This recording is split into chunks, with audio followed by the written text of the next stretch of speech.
Dear students, welcome once again. So in the previous classes, we saw what is fluid mechanics, hydraulics and some properties of fluids. This is our third class for module 1. So we saw what is mass density, what is specific weight, what is specific volume and what is specific gravity of fluids. And we saw two problems on these properties. Now, in today's class, we are going to see the next property of fluid, that is viscosity. So, what is viscosity? Viscosity, it is the property of the fluid. It is one of the property which offer resistance to the movement of one layer of the fluid over another adjacent layer of the fluid. That means, see, the fluid may flow, this may be the fluid particles. Okay, they flow in layers. So, if it is a property, the viscosity is the property which offers resistance of one layer over another adjacent layer of the fluid. This is called viscosity. So, example for highly viscous liquids are honey. Example is honey. So, for honey, the viscosity is more. Now, so how can we define viscosity? Viscosity is the property. I can write viscosity is the property of the fluid which offers resistance to the movement of one layer of the fluid over another adjacent layer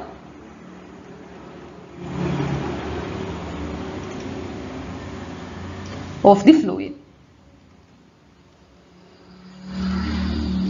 Now, how can we represent it graphically? Okay, suppose this is a layer. So, we take U is the velocity of the flowing liquid. Now,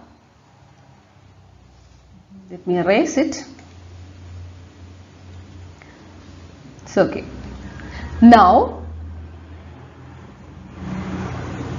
see, this is the distance between the fluid particles is represented by this line, this y. So, this is the direction of y, distance y. Now, the velocity, this is the movement of the fluid particle. This is the movement of the fluid particle. So, it is a parabolic. So, we can represent like this. Now, the fluid is moving, right? So, here there is a flow of fluid. Let us take the velocity at this layer. Let us take this as u. Therefore, the velocity of this layer will be taken as u plus du. So, this distance is du, distance between this u and this layer. Now, this distance, that is the distance between the two layers of the flowing liquid is taken as dy. Now, from this, what can we infer? And also this is called, see, this profile, this is a profile. This profile is called velocity profile. This is called velocity profile. Okay. Now, when the two layers of the fluid are at a distance of dy apart, when the two layers of the fluid are at a distance dy apart. That means, see, take another color. See, this is dy. This is one layer of the fluid. This is another layer of the fluid. So, this distance is dy. So, dy apart. And it moves one over the other. So, one layer is moving over another layer. at different velocities. Okay, so they are dy apart, they move one over the other at different velocities. Okay, at different velocities. So the velocities are u and u plus du. So at two velocities, two different velocities. So the viscosity together with the relative velocity near a solid boundary, velocity causes a shear stress acting between the fluid layers. See, that means the viscosity together with relative viscosity variation. See, there is a solid boundary, right? See, this is a solid boundary. So at this portion, at this place, the flow is different. The flow is with a different velocity, and at a distance away from the boundary, this moves with a different velocities. So what we can include, what we can infer from this is the top layer passes a shear stress on the adjacent lower layer and vice versa. Now, what do you mean by shear stress? We know what is stress. Stress is nothing but force by area. So here it is pressure per area. Now what happens is, let me write for your understanding. So the viscosity together with relative velocity variation near a solid boundary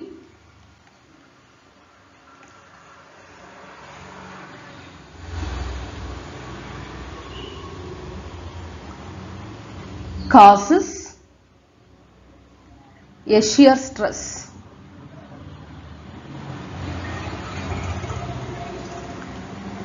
between the fluid layers. Okay, so because one is moving adjacent over the other, this creates a shear stress between the fluid layers. That means one layer creates shear stress over another layer. At the same time, the another layer also creates a shear stress with the adjacent layer. That means, see, this layer, let us take this layer as 1 and this layer as 2. This 1 develops a shear stress over 2 and the layer 2 develops a shear stress over the layer 1. Therefore, we can write the shear stress is directly proportional to. So, this shear stress developed will be directly proportional to the rate of change of velocity with respect to time, with respect to y. The rate of change of velocity with respect to y. Y, we know the distance away from the boundary. Therefore, we can write tau is directly proportional to du by dy, which means, see, this we have taken from the previous diagram, that is velocity profile. So this is u and this is u plus du and this is dy. Okay, now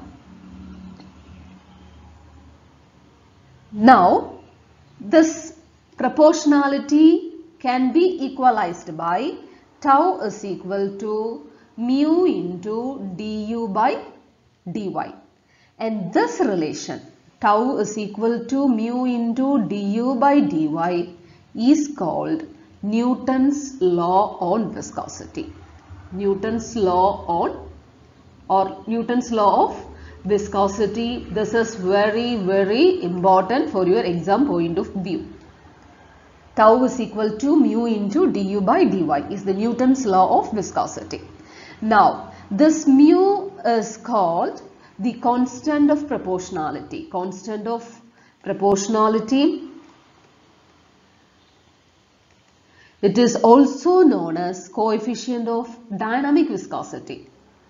Coefficient of dynamic viscosity or simply viscosity. So hereafter if we say viscosity, that means dynamic viscosity, and tau is our shear stress. Now this du by dy, I'll write in the next page.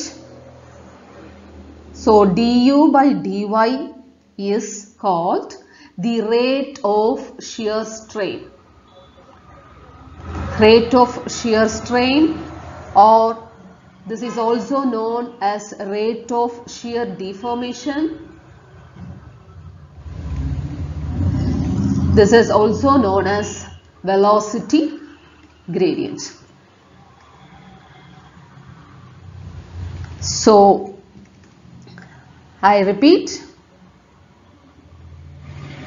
So tau is the Newton's law of viscosity. It relates mu into du by dy.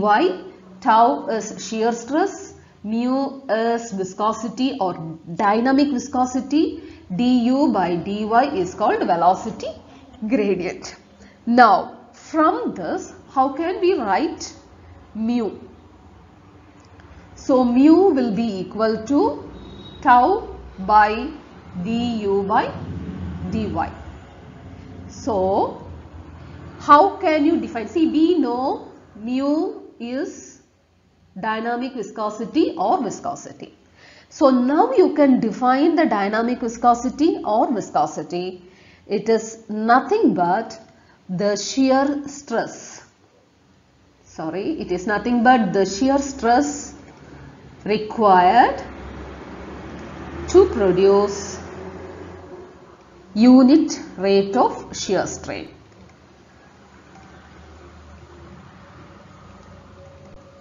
So this is the definition for viscosity or dynamic viscosity. It is the shear stress required to produce unit rate of shear strain. Now we will see how to determine the unit for this dynamic viscosity. So we know dynamic viscosity is equal to tau by du by dy. So what is tau? Tau is shear stress. So we know the unit shear stress is force divided by area. Tau is shear stress, so stress is force divided by area into multiplied by du by dy. So du, what is du? Du is nothing but the velocity, rate of change of velocity.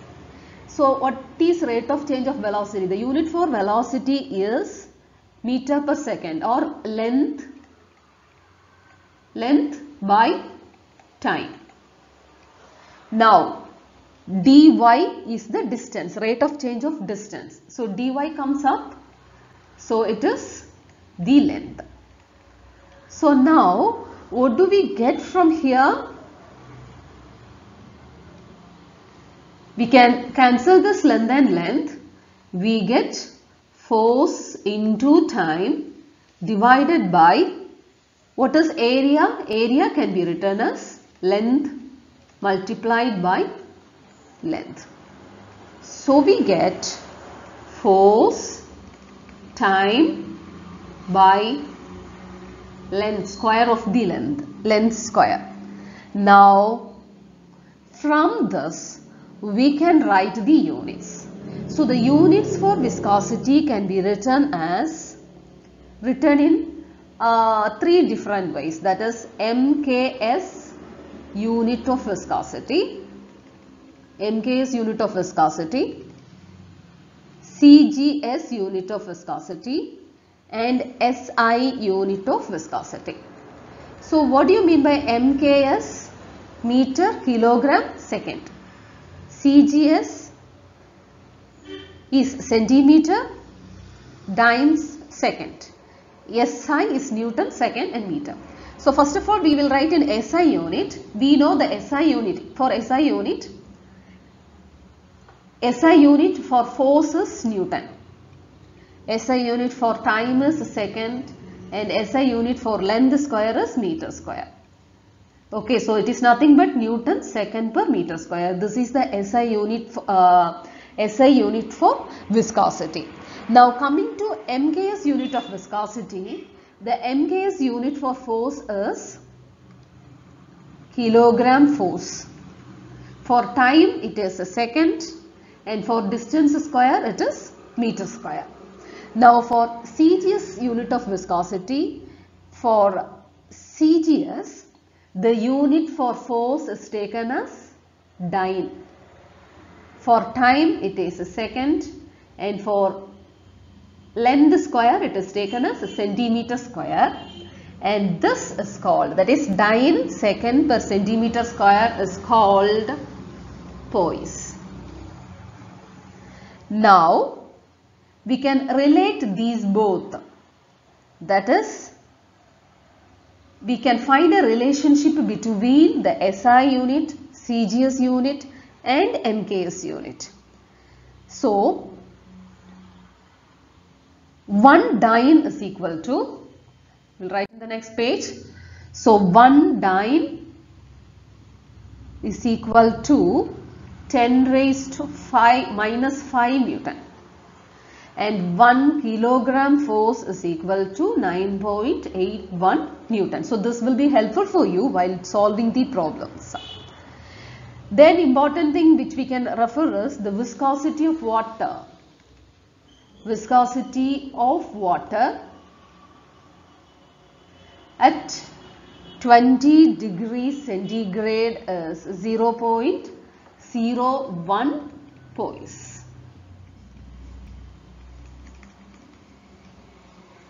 Now we will see what is kinematic viscosity. So what is kinematic viscosity? See, what we have seen now is dynamic viscosity. So now the next property is kinematic viscosity. What is kinematic viscosity? So kinematic viscosity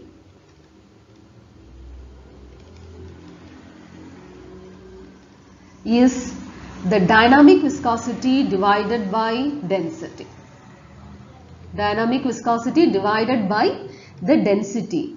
That means the kinematic viscosity is represented by mu, and that is equal to dynamic viscosity is mu and density is rho. So this is called the kinematic viscosity, and we know the unit for dynamic viscosity. Unit for dynamic viscosity is force into time divided by length square. Now the unit for density is mass by volume, that is mass by the length cube. From this what we get is the force is mass into gravity into time divided by length square. So we will remove this square and cube so that we will get length divided by mass. We can cancel this mass and mass. So finally what we get is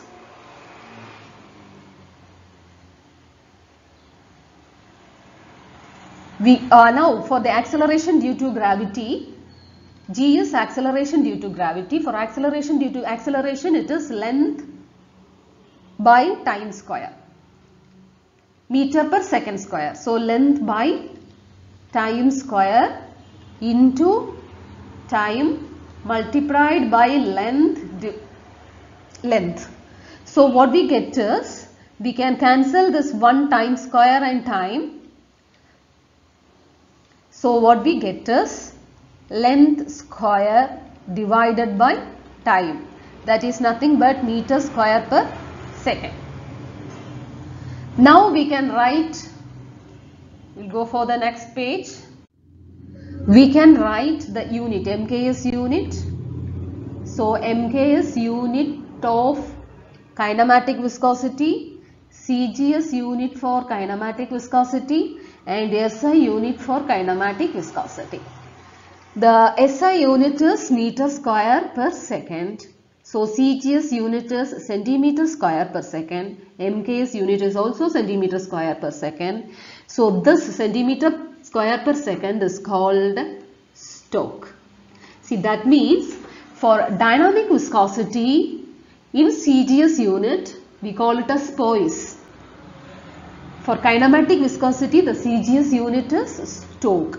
So poise means dynamic viscosity, Stoke means kinematic viscosity. Now, we will see what is Newtonian fluid and what is non-Newtonian fluid. That is, we will see what are the different types of fluid. So, types of fluid. So, first type of fluid is called Newtonian fluid. Newtonian fluid. What is called Newtonian fluid? That is the fluid which obeys Newton's law of viscosity. That is fluids which obey tau is equal tau. That is the shear stress is equal to tau is equal to mu into du by dy.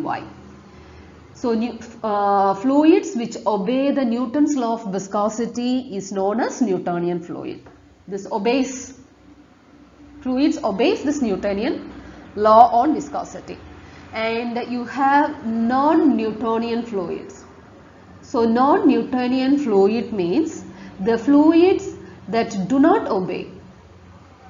Fluids do not obey the law tau is equal to mu into du by dy. Then it is called non-Newtonian fluids.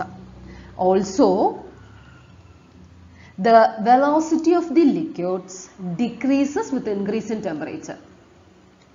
Velocity of liquids decreases with increase in temperature. Sorry, not velocity, the viscosity.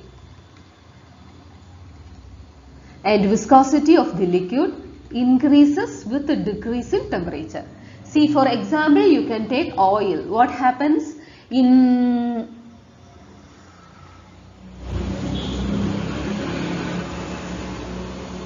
hot climate? Your viscosity increases, and in cool climate the viscosity decreases.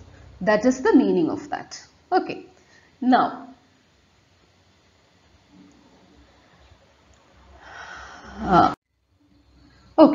now let us draw a graph between shear stress and velocity gradient. So shear stress in y-axis and velocity gradient in x-axis. So this is our velocity gradient du by dy, and this is the shear stress tau. Okay, now see, this is the velocity gradient du by dy, and for a Newtonian fluid, we know Newton's law of viscosity is tau is equal to mu into du by dy, or tau is directly proportional to du by dy. That means, see, if tau is proportional to du by dy, it can be represented by this line. So this is called Newtonian fluid, the fluid which obeys the Newton's law. Now, which do not obey the Newton's law, you can represent like this, and this is called non-Newtonian fluid.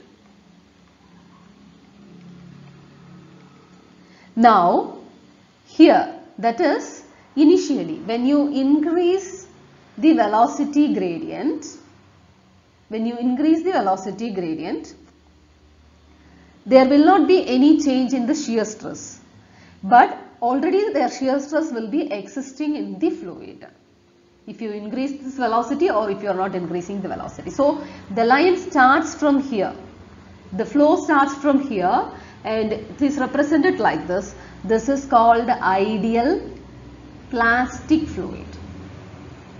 Ideally plastic fluid, and this is called this line, that is